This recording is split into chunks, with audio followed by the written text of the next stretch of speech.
Увага! У Києві оголошено повітряну тривогу.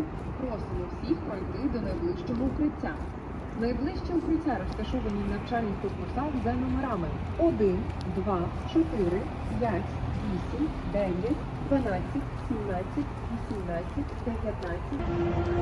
Occasionally there's an air alert now.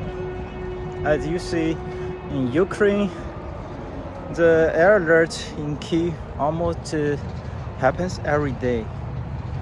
But life still goes on. And I'm at the campus of KPI. It's near the noon now.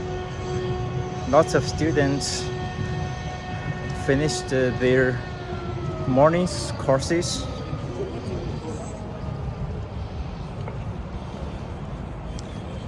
Airlines almost becomes the background of daily life in Ukraine.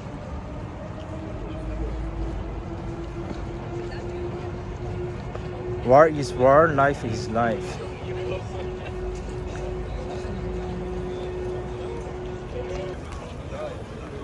It's a late autumn period.